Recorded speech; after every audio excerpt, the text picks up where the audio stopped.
Okay, we are live. Okay, welcome back to. I really should look at what episode we're on, but I'm saying episode 6, and if it's not episode 6, it is episode 6. well, if it wasn't before, it is now. But yeah, Exactly. as trying to get back to regular scheduled programming after a couple of weeks off. The international break, that's what we're calling it. The Wingin It international break. You never know when it's gonna end. But yeah, so we're back. Tottenham are still in free fall.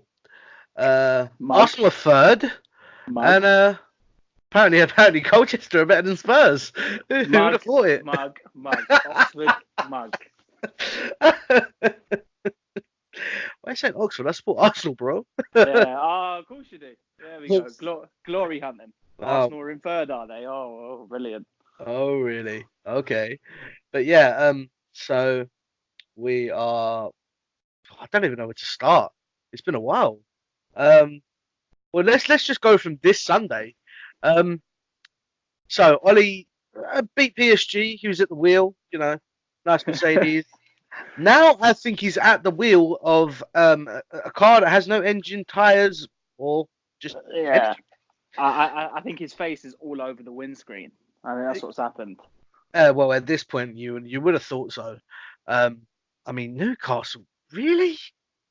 Do you know, I watched that game, and that has got to have been the worst game of football I've seen from a Man United side in a very, very, very long time. And I saw them get corned by City 6-1. But that was just dire. There was no passion, no fight, no ideas, no creativity. It was awful. I mean, I've been. Do you know what it is? Obviously, I watch a lot of football, and obviously, I'm only 23. I was born in 1996, and I remember when Fergie took a team that included like Fabio and Anderson to Arsenal and beat them 2-1. I remember.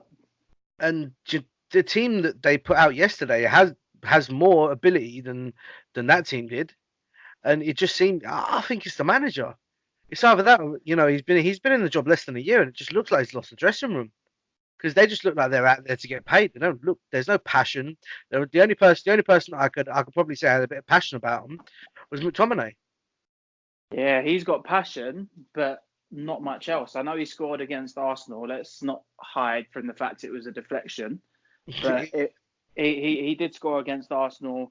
You know, he is a bit of a bright spark in terms of, he's one of the better youngsters that has emerged under Solskjaer. But to be honest, there's just such little competition for places. And you are right. You can take a substandard team and get them to perform at an above average standard if they all work hard and I and mean, they if Charlton got promotion, anyone can do it. oh, okay, cool. I mean, do you know what? That's all right. I'll take that. We got promoted through hard work, dedication. We definitely didn't have the best team. So, And the fact that Sunderland are pants. well, they're good until they get to Wembley, and then they crumble like a biscuit. Did you not see them lose 2-0 to Lincoln City at the weekend? I did, but I also saw them beat Burnley 4-1 and absolutely crucify my accumulator. £740 on one result, and it was Sunderland beating Burnley at Turf Moor 4-1. The thing is, I think what was it, the Carabao Cup? It was the Carabao Cup. Obviously, Burnley and Sunderland are not in the same league. Yeah, no, It's I like mean, it's like comparing Real Madrid and Arsenal. whoa, whoa, whoa, whoa, whoa, ow! Return to Did you sender, not see baby. Real Madrid's result against Club Rouge? Hold on. You're talking about Club Brugge, but let's talk, bro. They're still top of the La Liga. They're still top. Yeah, only because Barcelona have become the ultimate bottle jobs. I don't. Taking over. They lost like 2-0 to Granada. It's all right. They're putting the pressure on. They're Tottenham, bro. Well, Tottenham. Who Tottenham putting the pressure on? Newcastle. Tot- Tottenham are putting Tottenham are putting the pressure on Poch, mate. That's what they're putting the pressure on right now. The weird thing I don't understand is I was reading Sky Sports today. Poch has been under this much pressure, this and that, players not performing. You would have thought international break, you'll welcome the players that haven't gone away. It's fucked off Dubai. Yeah. To be honest, he's probably negotiating a deal to join someone else. He's definitely Um, negotiating a contract at Man United. do you know what? Like, and unless he's going to be given a substantial amount of money, I think in Like terms Ole of, Solskjaer was given in the summer, and yeah, right. This is the ironic thing that makes me laugh. Right, so Ole Solskjaer, Lukaku plays against PSG, wins them the game, his goals in the summer. He sells him. Does he bring in a replacement? No. Has he got the quality in the forward line to do it to finish anywhere substantial in the Premier League? No. Is he going to spend in January? Probably not. Because if the results keep going the way that they are, the United board are going to look at him and think, right, we're really going to give this guy money when the results have been this poor so far. What happens if we give him money and he goes out and buys players that underperform again? And then we're stuck with him the next manager when he comes in. It's such a difficult situation. But for me, uh, I should never have taken the job because he's been in over his head since he took the job in the first place. to be honest, he was a bit of a fan's choice. That's what he was. He was a familiar face. He was gonna, bring back the United way, so to speak, the class of '92, and really lift the kind of cloud that was building under Mourinho. But it's just not panned out at all.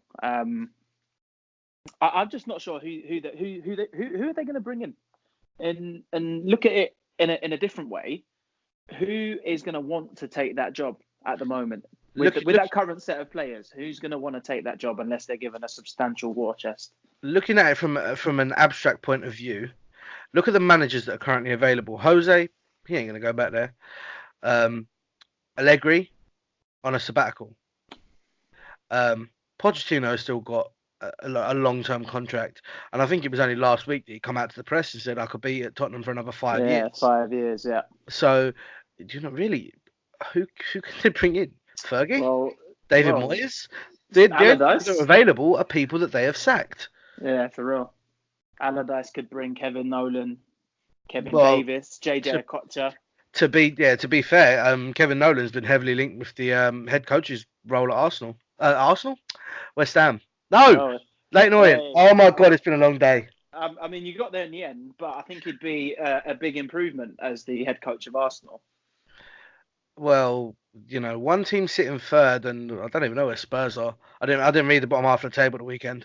Well, I'm not a Spurs fan, luckily, and I didn't read the bottom half either because it's a sad state of affairs for us at the moment. Well, I for mean, them. the only thing I do know is that Newcastle are now 1 point behind United. Yeah, I see that, and to be honest, they deserved to win that game.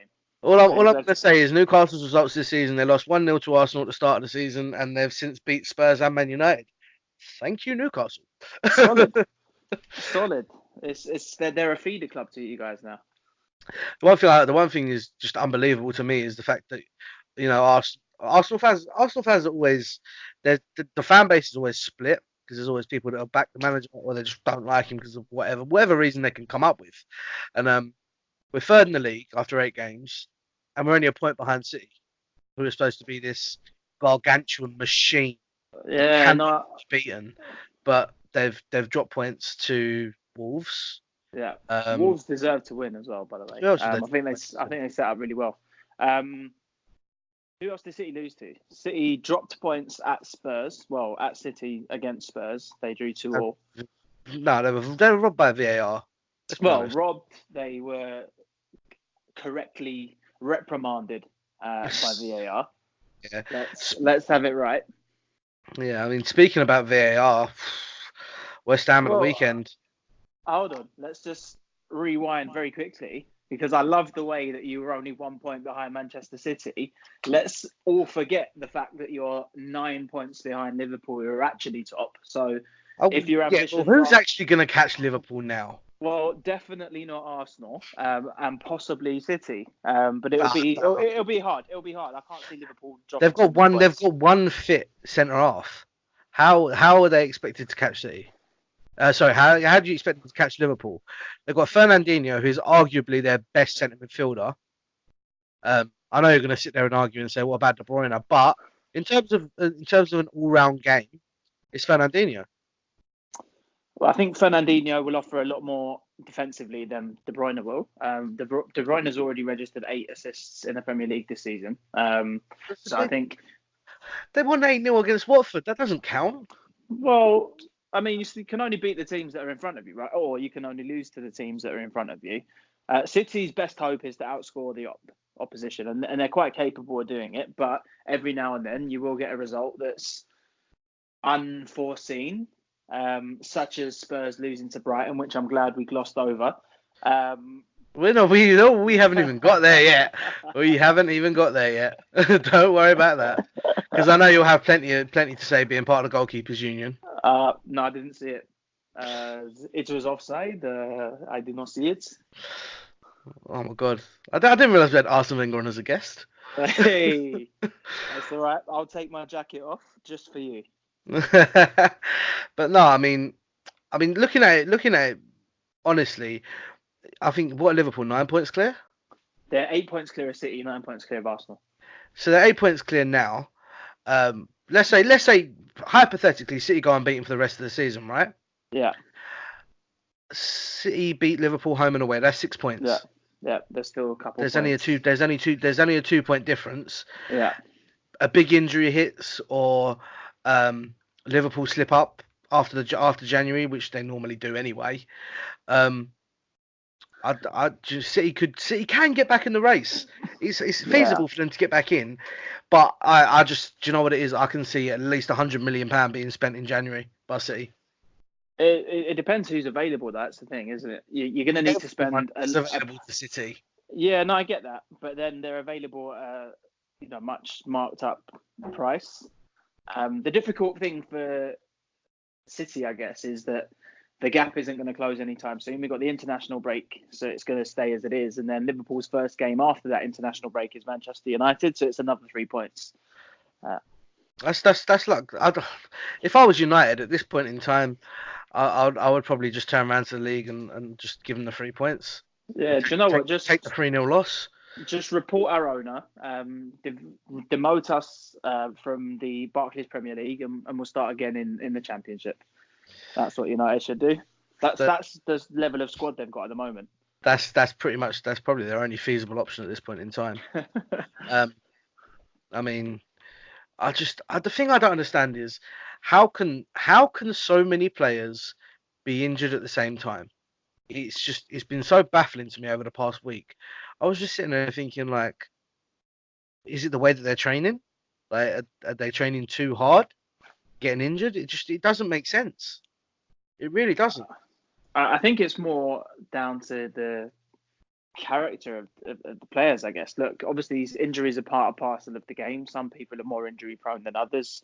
It can strike at any time. It doesn't really discriminate unless you're Andy Carroll, and in which case you're always injured. But, I think if you're in a team that's performing well, the morale's good, you don't get injured. And when you are feeling a little bit of a twinge, you play through it because you're enjoying your football.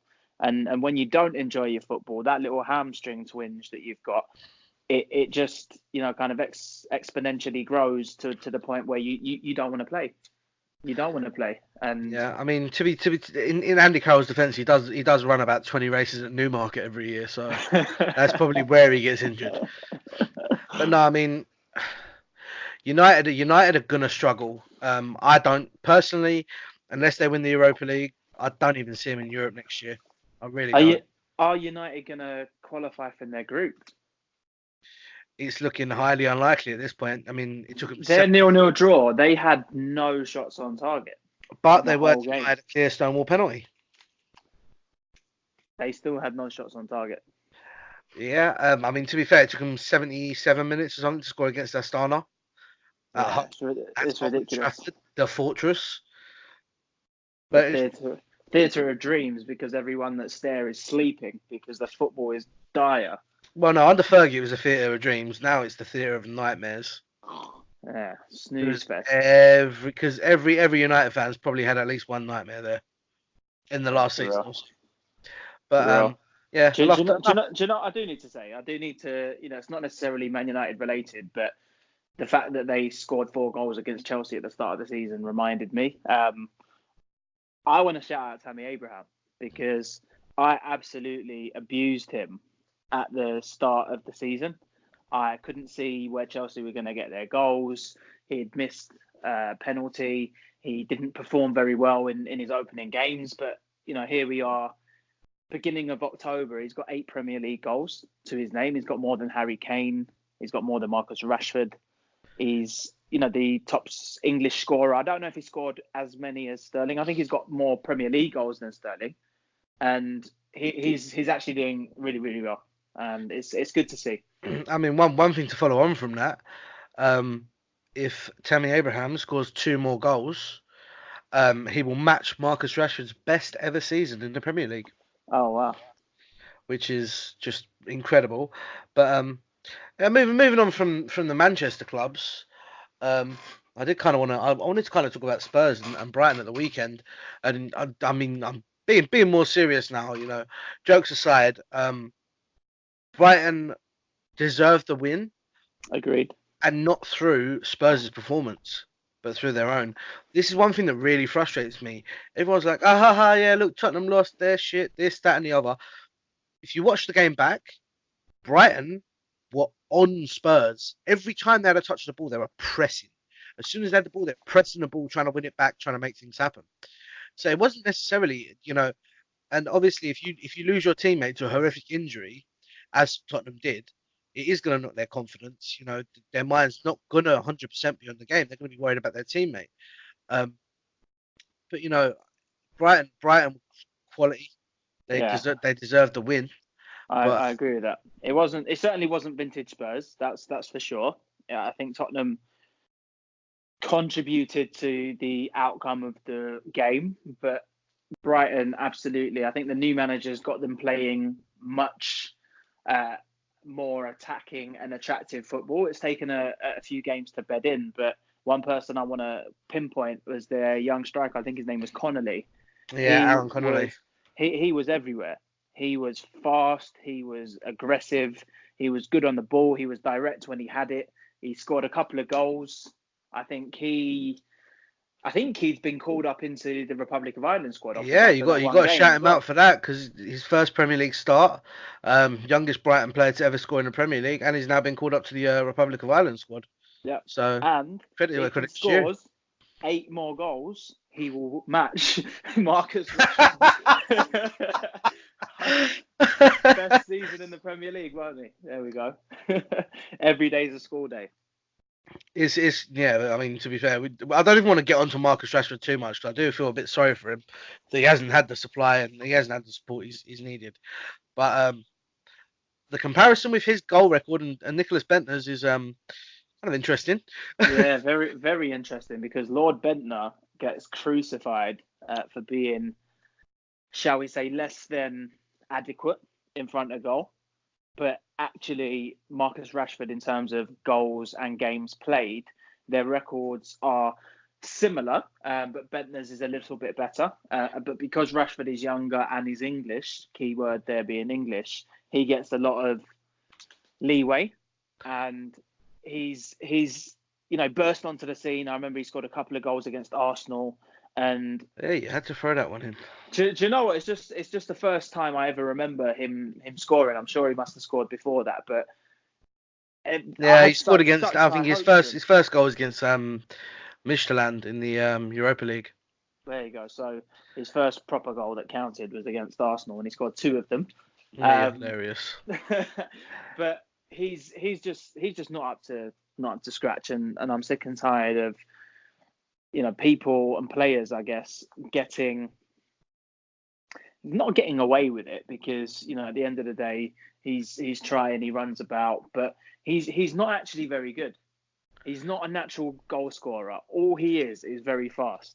I mean, I've had numerous conversations about this, and I even sat with my friends in the pub yesterday, and I was saying to them, I was just going through each player in the Man United lineup, and I was saying, well, if you look at the Man United lineup, I would say 9 out of 11 players that started would be in the Championship had they not have come through United's youth squad in some way, shape, or form. I can't disagree with that. Obviously, De Gea has not been amazing, but he's probably one of the two that you would pick out and say, he belongs at a high level. Out of interest, who was the other? Daniel, Daniel Daniel James. James. Yeah. Interesting. I think his impact at United has been okay, better than I thought it was going to be. But again, He not. has been the one flashlight in a very dark tunnel for United this season. Yeah. Um, I mean, you look at the lineup. I think they started De Gea in goal. I think they played. Who did they play right back? They played Grandpa Young. No, they played Diogo Dalot Oh, at right Dalot was back. right back. Yeah, you're right. Then they had Twanzebe and Maguire at centre back, with Ashley Young at left back. Then they had McTominay and who else? I know Pereira was there. Pereira was playing right midfield. I can't remember, but yeah, it was McTominay played in midfield. Mata was behind Rashford. Um, I can't remember. And yeah, obviously they had James on the left. I can't think of who the other player was now. McTominay and Matic, maybe. I don't know if Matic played, but Matic is a shadow of the player he was at Chelsea. Obviously, Sanchez no longer at United, but he was a shadow of the It player is that he kind of was. incredible that as soon as Mourinho left, Matic just become a skeleton. Didn't Yeah. run, tackle, shadow of the player he used to be. And um, let's not get started on Paul Pogba because He he's a frustrates joke me of a so player. much. He frustrates me so much because if you watch him play for France, he is one of the best players in a very, very, very, very capable French team. But for Man United, it's just never clicked. He no with Pogba, he picks when he wants to play, and when he wants to play is normally when he's with the France team because he knows that if he messes up, he will get taken off. There are people there that are more than capable of replacing him in that France team. Whereas with Man United, they look to him as God. He's their talisman. He is their like record signing. And even when Pogba's fit, he needs to be benched. But it's just not going to happen because of the severe lack of depth in the United team. Yeah, plus the financial investment in him as well. Obviously United are keen To to. be honest, from my point of view, United have already made that money back in sponsorships and certain shirt sales alone. They've made back the money that they've paid and more. Um, but let's just move on from United because it's just I'm getting it's boring. I get tired watching them. I'm getting tired talking about them as well. It's I just don't a blame you. boring club these days. I don't But blame you. yeah, so moving on. VAR flashpoints this weekend. There we go. West There were Ham. a Let's few go. interesting calls. So first one was it was all Brighton on Mane in the Leicester game. Yeah, the penalty that was soft. It was justified in giving it because contact was made. Yeah, there was contact. That's the Was thing. that if the decision was left down to the referee, the penalty is not given. Do you know what I don't understand? I don't understand this kind of clear and obvious error rule because I've seen instances where there has been a clear and obvious error and it's been overruled, but then I've also seen kind of situations where there hasn't been a clear and obvious error and it's been overruled. So I don't really understand what clear and obvious error actually needs to be in order for it to equate as a clear and obvious error. But I think it's difficult to say that the virtual assistant referee got it wrong because there was contact, but was it a penalty? Probably not. It's it is very difficult. Obviously, I think the thing is the final decision is always with the referee. VAR can only advise, so it is the referee making the decision to award the penalty. However, in this case, I don't think it was right to award the penalty at that time at that point in the game as well. Um, but Leicester look good for top four still. Leicester are. Do you know what? I really like Brendan Rodgers. I think, obviously, the season that he got sacked from Liverpool, he didn't necessarily have a bad season, really. But because the expectations of Liverpool had grown because of the great season that he had the season before, he was kind of destined to lose that job. And I don't want to discredit Leicester because obviously Leicester won the Premier League. Certainly, in fact, they've won it more recently than Arsenal have. But we'll save that for Oh, you motherfucker. we'll save that for another podcast. But I think he deserves a big job. His next job deserves to be a big job. Look, he went to Celtic to rebuild. I could go to Celtic and win the league, but he deserves a big job. I like him. I think he's a very good manager. Yeah, he's definitely a top quality manager. And to be honest, if I was him, and I'd just considered that last minute penalty, I would have turned around to Klopp and said, "Your rent's going up by 70%. It's either that or I'm selling the house." Oh yeah, of course. I forgot that he rents the house off Rogers. Yeah. I remember reading an article that certainly in the northeast and the northwest, where kind of Liverpool, Manchester is around that sort of area. There's a lack of, as it was written, luxury homes, and footballers are having to move further out, or they're having to rent off of other footballers because there just aren't any luxury properties left to buy, which is amazing because if you could get your hands on a plot of land and you could build a 5-bedroom detached house for £500,000, you'll be able to sell it in no time at all for a lot more than that. Interesting fact. But I completely forgot that Rogers is his landlord. There we go. Yeah, to be fair, Mourinho stayed in the Lowry Hotel for Yeah, about he did. for the Yeah, entirety of his Manchester United contract. 2 years. So it's crazy. Do you know what it is? Um, it's definitely crazy. What happened to when all the players used to lodge Yeah, together together for real. back in the day?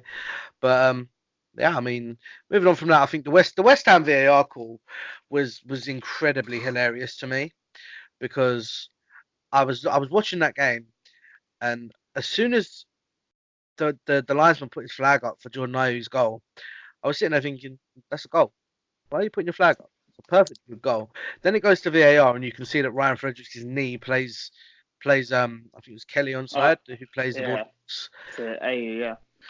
And sitting in a pub full of West Ham fans, when the Crystal Palace goal was awarded, and I started cheering. Well, you can imagine it didn't exactly end well. Yeah, I can imagine it didn't end well. And to be honest, I'm quite pleased it did end well, and I'm surprised that you're here able to talk openly about that experience without needing assistance. Yeah, there's some things you do, and there's some things you don't. And Doo yeah, hey, there we go, showing your age there, aren't we? I can't help it. I'm e- I'm easily entertained. Yeah, I'm not I can childish. imagine. You're a gooner. You didn't No. need to tell me that. Yeah. When was the last time Charlton were in the Premier League? Oh, it doesn't Probably matter. before I was born, actually. Probably. Oh wait, Probably. no, because Van Persie scored that screamer against you. He did. That's the best goal I've seen live as well, actually. Oh, but yeah, all jokes aside, West Ham on a run of 6 games unbeaten at home. Um, well, they're still I would say that they're still in for a good season. Do you know what? Um, They're one of the teams that I love to hate, and I love to hate them for a number of reasons. But I find it very difficult to find negative adjectives to use against them this season. I think Haller is doing really well. Yarmolenko's come back, breath of fresh air, and they've actually got a decent little team. And I don't really rate Pellegrini as a manager per se, but he's got him playing some decent football. He's getting results, and it's good to see him doing well. yeah, no, absolutely. They're doing well, but when it comes to January and they've got 4 or 5 injuries, that's when we see the real West Ham. Yeah, that is the thing, and that's one of the reasons I love to hate them, because I remember a couple of seasons ago, maybe 2 or 3, in fact, probably more closely to 3 or 4, I guess. They were in the Champions League places at Christmas, and the absolute scenes at West Ham, or from every West Ham fan. Oh, we're in the top four. We're going to finish in the Champions League. This is our year. I think they ended up finishing 13th, and that just it makes me laugh, but B, I think B. I think I've definitely got a story to top that one. Go on. Final season at the Bowling Ground, finishing the Europa League places, and then the following season, first season at the Olympic Stadium, they're in the Europa League qualifiers. Oh, I I can't remember. remember the name of the team. I'm sure it was like the name. Astra.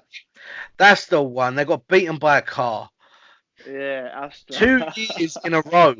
They got back into Europa the following season as well, and still got beat by the same team.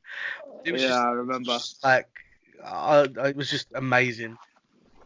Because all I saw was the same image of the Europa League badge with West Ham's logo on the front of it. You just couldn't help but laugh because I knew it weren't going to happen. Like, it was just why don't kid yourselves, please. And it's West crazy to Ham, think. I'll bless them. probably say about 8 to 9 of the players that started those Europa League qualifiers aren't even at the club anymore.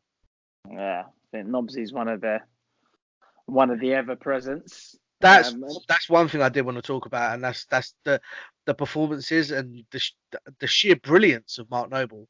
Now, I might not be a West Ham fan, but I would probably be right in saying he's the best centre midfielder to never play for England. I think certainly a few years ago I would have had him up there for sure. I think he's a local boy. I grew up obviously not far away from where he did. I actually went to the same school as him, and the school absolutely breaded him, loved him off, had his signed youth England tops all over the walls, and tried to use it as motivation. But I remember he broke through the youth teams at England level with another player called Nathan Ashton that also went to the same school, and he was at Charlton, believe it or not. He was a left back, and Mark Noble still in the Premiership, still captain of West Ham, still putting in good performances. Nathan Ashton sitting in prison for robbery. So he's done really well for himself, and he's still doing well. I wouldn't necessarily say he's the best midfielder to never play for England, but then off the top of my head, I can't really think of any others. So, I'll give you it. I think he's certainly a very I mean, capable player, very the only consistent over reason the I years. say this is because if you look at West Ham, bar the Man City game, because that was a write-off from minute one anyway.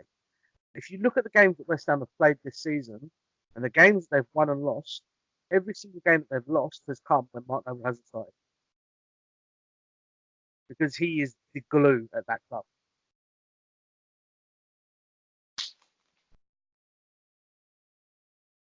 Yeah, I was just casting my mind back to the games that they have won, and I think you're right. He's one of those players that he's not really an enigma. He's not a creative genius. He's not a defensive maestro. He's not gonna pick out passes. But what he will do is everything at an above average level, and he'll put his heart and soul into absolutely everything. And you absolutely need players like that. And they're the I sort of mean, players that you yeah. miss when they're not there. You can replace some creativity with some hard work, but creativity is not going to win you games if you haven't got the grit, the determination, and the heart behind him. And Yeah. when I Nobbs is on think, the yeah. pitch, I mean, I think the point that you're trying to get across is he doesn't do the difficult things, but he does the simple things really well. yeah, That's exactly that.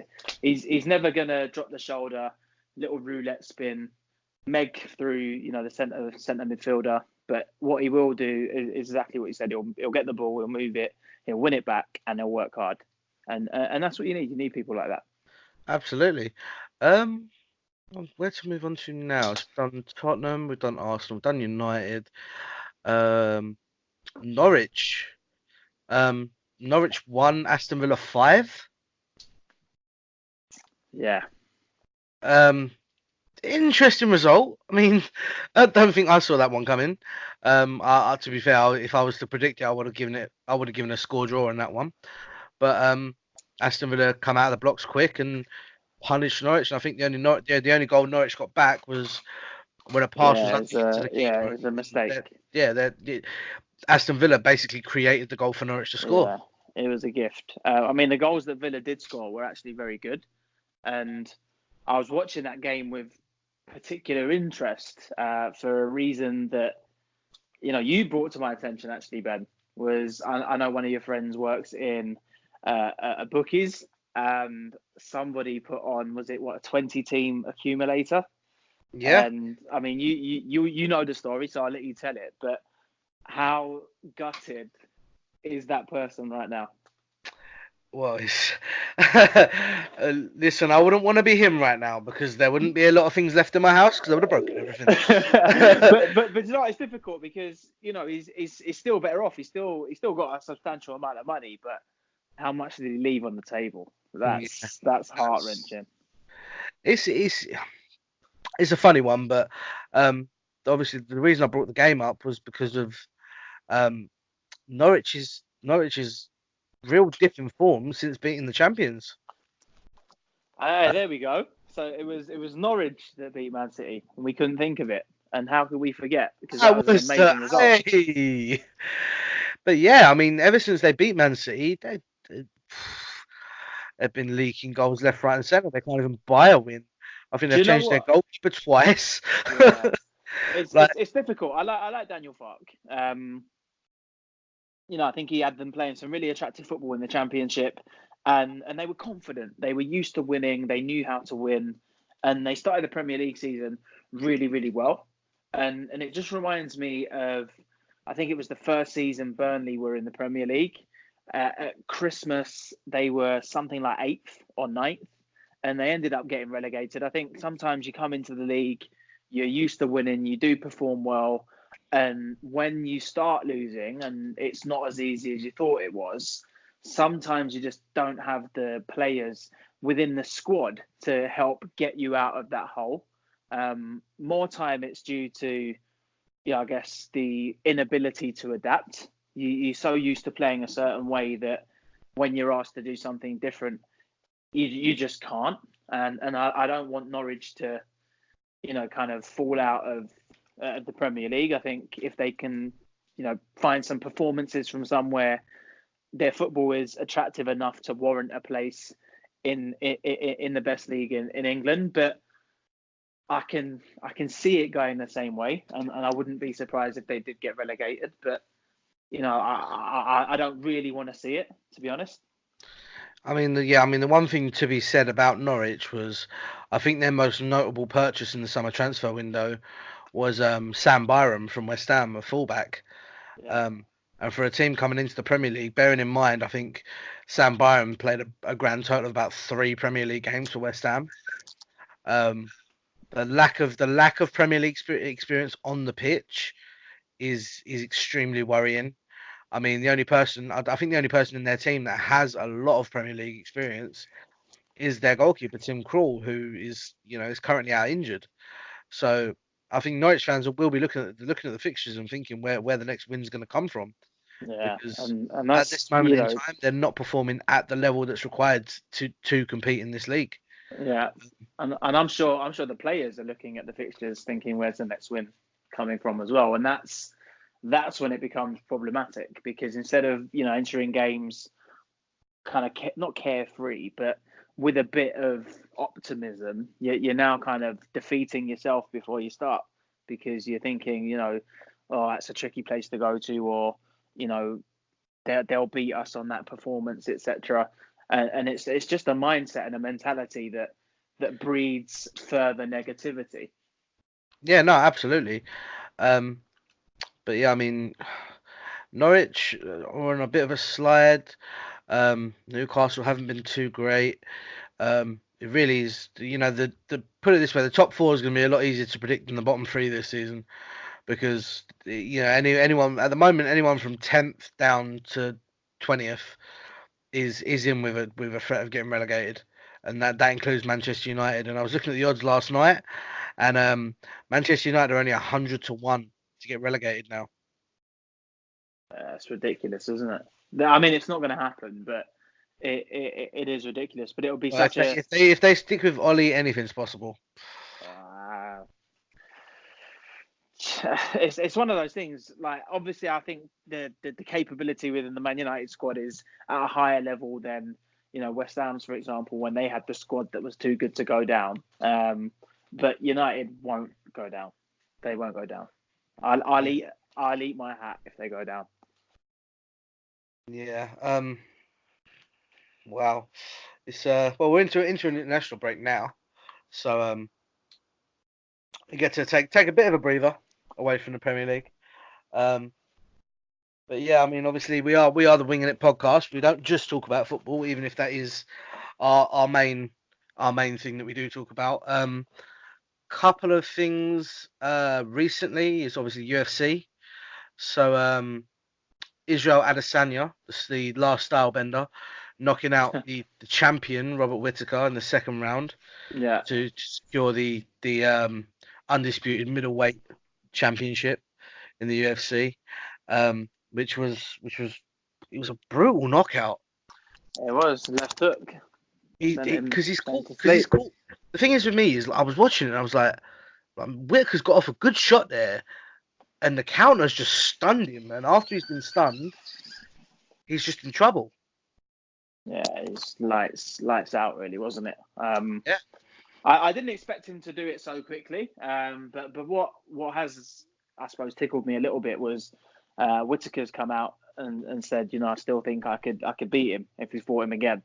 And let's not forget that he was also dropped at the end of the first round as well. But UFC is one of those sports where anything can happen, and quite often it does happen. But I think what's his stats now? Is it something like 17-0, 18-0? 18-0 after 2 years in the and he secured the belt after just 2 years in the UFC. Yeah, I mean he's a capable fighter, that's for sure. No, absolutely. Um, I mean, what else has been happening Well, recently? Hooker, who did Hooker have a fight with? I don't know. I don't think I watched that one. Uh, I think I fell asleep and woke up for the main event. To be fair. Well, at least you done it that way round. I've watched a lot of prelims and then fell asleep for the main event. So at least you done it the right way round. Well, as long as one of us covers it, it's not too bad. But I mean, couple of interesting fights coming up. Um, you've got Nate Diaz and Jorge Masvidal for the baddest motherfucker in the world title. Motherfucker. Yeah, I saw that. Who else have we got? Darren Till is fighting somebody supposed to be quite Darren good. Till looks like a fucking beast. He looks like an animal going into this fight, but the only thing that concerns me is even he's come out and said that he has struggled with confidence because obviously he come into the UFC with this like no fucks given attitude, Yeah. and when the way he got knocked out by Jorge Masvidal, said it kind of knocked his confidence a little bit. Yeah, and it would do. Probably hurt his face as well. Let's be Just honest. a little bit.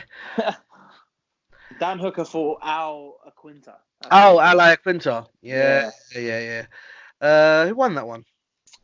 Hooker decision.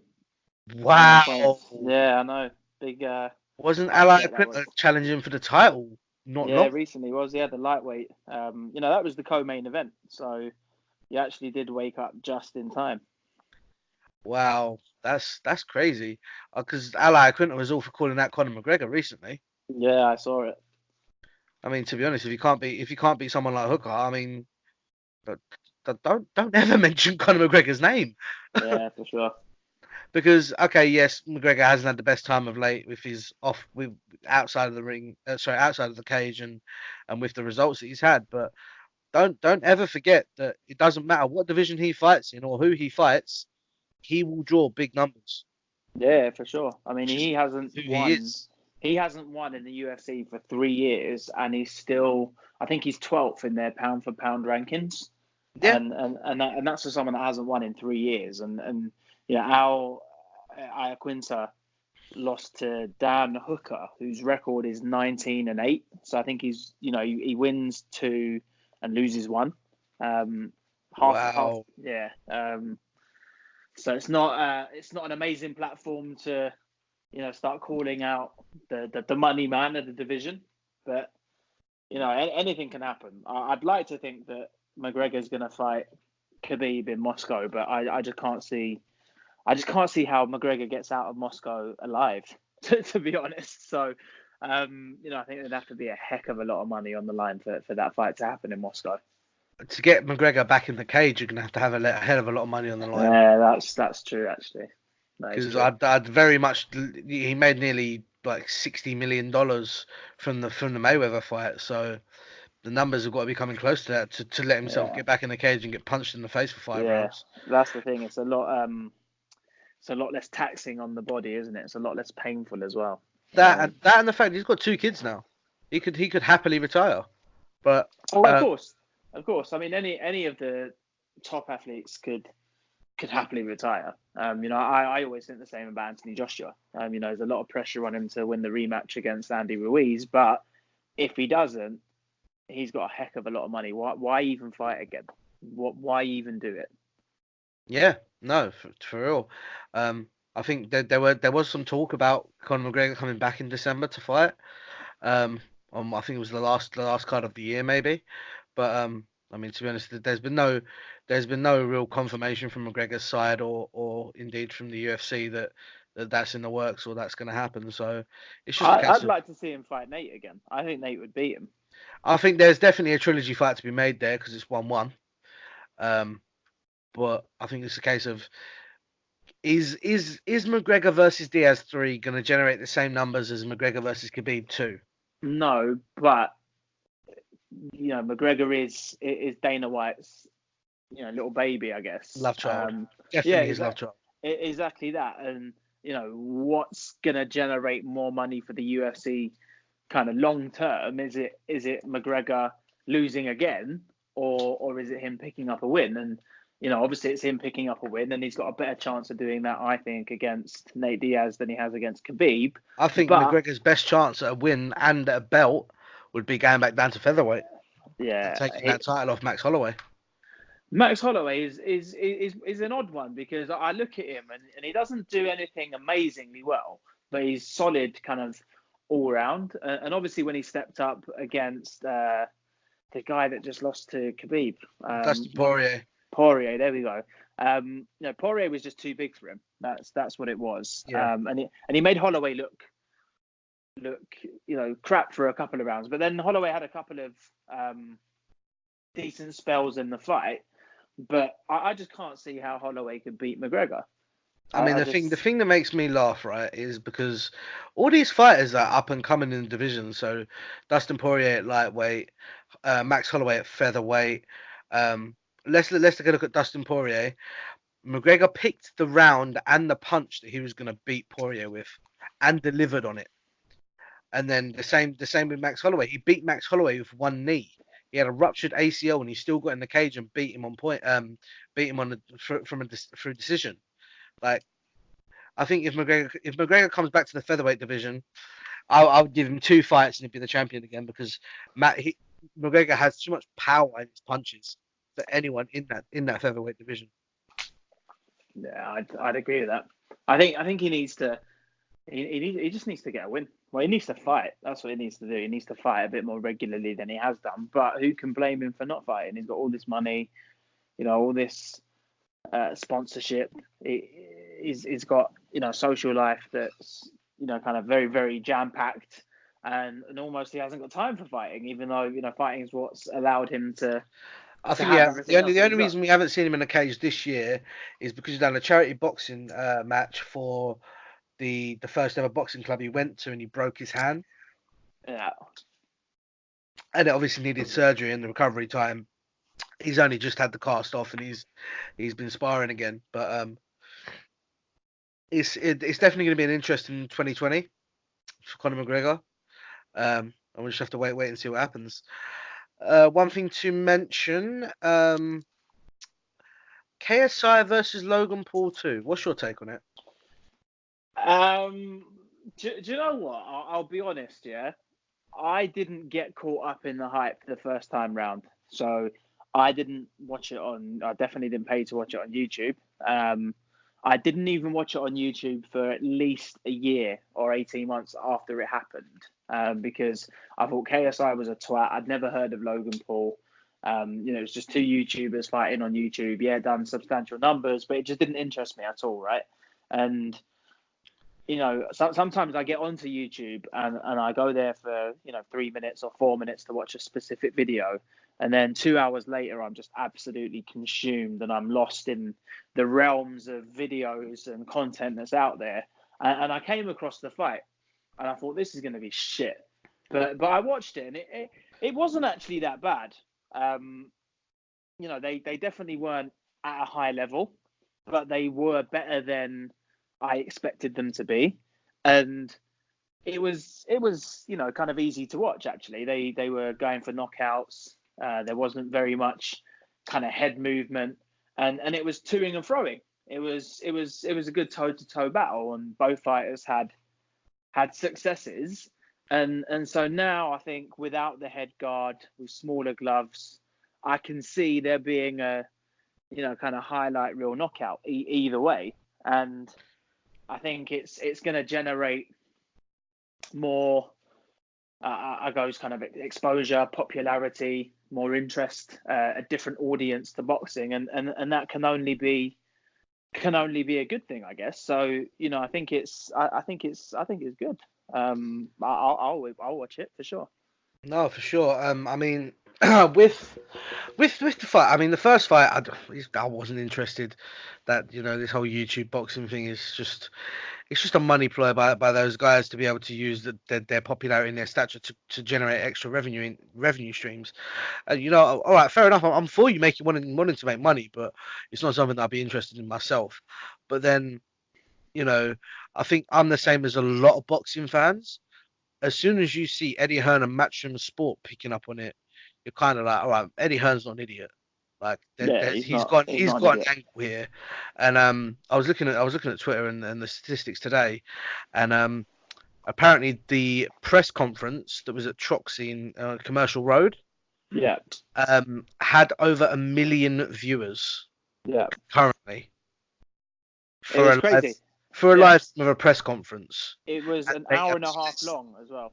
yeah, and apparently they sold 3,500 tickets. Yeah, they did, and Press that's conference? that's capacity for Troxy as well. Yeah, but like three, when do you ever see that many tickets sold? Put it For into a press comparison, right? conference. Yeah, no, you're absolutely right. To be honest, they don't usually sell tickets for press conferences, so the fact that they're able to generate revenue from the press conference No, alone. no. The press conference was free to attend, but obviously you needed to have a ticket to get to enter. And Yeah, but even I think I was watching a video of Eddie Hearn straight after the press conference, and he said like even for a top world title fight, they don't get that many people to a press conference, no, free or not. no, of course, yeah, no, agreed. And what I was going to say is, if they got 1 million viewers online watching that press conference, right? To put that into comparison, when Tyson Fury fought Deontay Wilder, they sold 330,000. That's the numbers it done on. 330,000 people paid to watch the Deontay Wilder Tyson Fury fight, and you're getting 3 times the number. Granted, it was the press conference and it was free, but 3 times as many people watched that press conference than they did the Tyson Fury Deontay Wilder fight.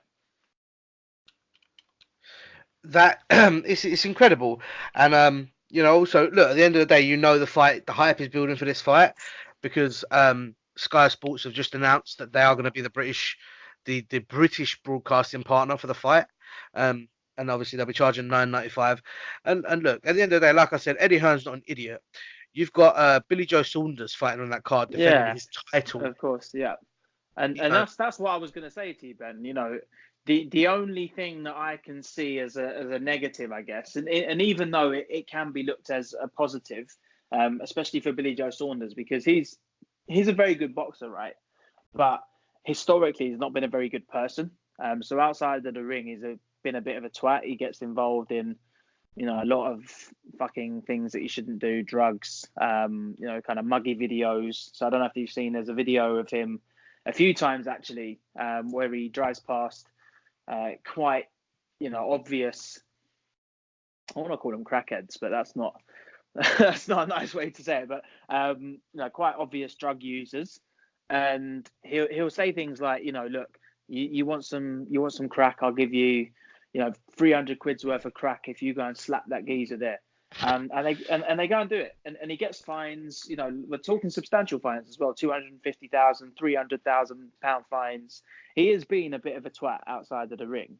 So for him, I guess it's a good opportunity in front of a massive, massive audience to showcase a different side to him, right? But as a professional boxer, how would you feel being the undercard of that fight, of a KSI Logan Paul fight? How would you feel? You're the undercard. Do you know what it is? For me, as a boxing, it's hard because you're a fan. If I was a boxer and someone said, "Okay, cool, we can put you on a main event card in Chicago against one of their fights, blah blah blah, whatever. We're gonna give you 25 grand for that fight, and you'll be defending your belt." Okay, what's the other option? Okay, you're gonna fight in LA on the undercard of these YouTuber guys. We're gonna pay you 60 grand for the fight, but you're gonna be on the undercard defending your belt. 60 grand, you say? What time have I got to be there? It's very simple.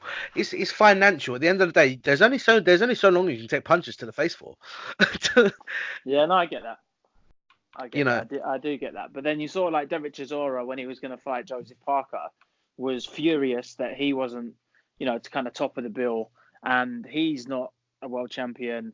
He's coming off, a decent win, I guess, but consecutive losses prior to that, and he was upset that he wasn't the main card. I'm not being funny. We've sworn quite a lot on this podcast, but I have to say Derek Chisora is a dickhead, and he's been a dickhead for years. I can't disagree with you. Ever since I was a kid, I haven't liked that guy. He's one of those guys. He's a bit of as you said, he's a bit of an arsehole. He wants to spit at people, pour water at this person, slap that person, throw a table, etc., etc. But I don't know. If it's because I'm getting older and I don't know. I'm warming to him. I'm warming to him. I don't know why. Yeah, well, I'm never gonna warm to him. I just think he's an arsehole. Yeah, he is an arsehole. I'm not gonna defend him. For me, he is, in my personal opinion, he's bad for British boxing. I mean, yeah, I think there's worse people for British boxing, but I agree with you. He's Who's worse than him? Do you know what? There's been a few. There's a guy called Cash Ali who fucking bites opponents in the ring. I'm talking now. I'm talking present day. Who is worse than Derek Chisora in British boxing? It depends what you define as bad, I guess. Oh, wasn't Derek Chisora the one that flipped the table during his last press conference? Yeah, not his last one, but his second fight with Dylan White. He threw the table at him. Yeah, he threw the table at him. And then when they filmed their little mini-series, The Gloves Are Off, where they basically kind of face each other with a table in between them and absolutely abuse each other for 30 minutes, through a glass and then punches at Dylan White. Obviously, he got involved in that ruckus where David Haye knocked him out. And he glassed me. No, he didn't. He punched you and knocked you out.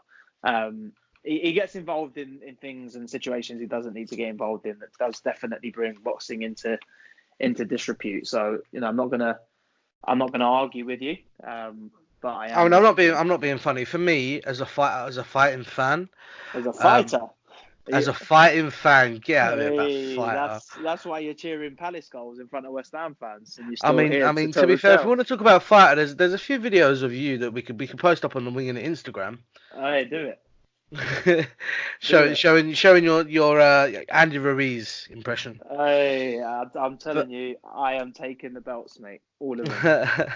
But for me, as a fighting fan, the fights I have seen him in, Dylan White outclassed him, David Haye outclassed him, Tyson Fury beat him up so bad his corner had to put him he quit. That I don't like that. You are right. I mean, he's lost 8 times, so there's numerous opponents that he's lost But to. then, but then the opponents that he's won against, who are the opponents of note that he's actually won against? Anyone that's won a title? He won against himself. There you go. That's He won. yeah, that's probably the height of his career, if we're being He completely honest. he has fought his inner demons and come out on top. No, you're right. Look, when you assess his actual resume and his record, I'm not saying he's a good fighter, by the way. I think he's kind of above average for kind of I guess the heavyweight scene in the UK is kind of top 4 or 5, but that doesn't mean is a good fighter, to be honest. But as a person, he's I don't know. I'm just warming to him. I think you get what you get with him. There's no kind of charade, no masquerade. He's just down the middle, and some people like that, some people don't. I'm not defending him. He is an arsehole.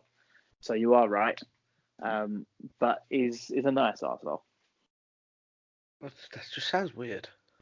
It did sound weird, and it sounded weird in my head before I said it. But men have got the opposite traits of women. Women can think of something to say and then not say it. But me, once it's in my head, it's there. It's as good as said. So I just say it. Well, I mean, at least we both know it's out there for public consumption now, I guess. There we go. You can But publicly consume Derek Chisora's nice arsehole, people. There you go. yeah, well, I don't even know how to respond to that. Oh my God. And that, ladies and gentlemen, concludes the podcast. I think we have to end it there before before Spotify doesn't let us post anymore. Yeah, that's a good point. But yeah, I mean, if you did enjoy the podcast, make sure to let us know. Obviously, Twitter, Wingin Pod, Instagram, Wingin Pod, Facebook is the Wingin It Podcast. We are going to be starting a blog in the next few weeks. To be honest, it all depends how busy we are with work and football stuff. Obviously, me and Ben are working with Lymore Gardens this season, so shout out to them. We'll be doing quite a bit of work with them, off and on the pitch, hopefully. Off the So, yeah. pitch.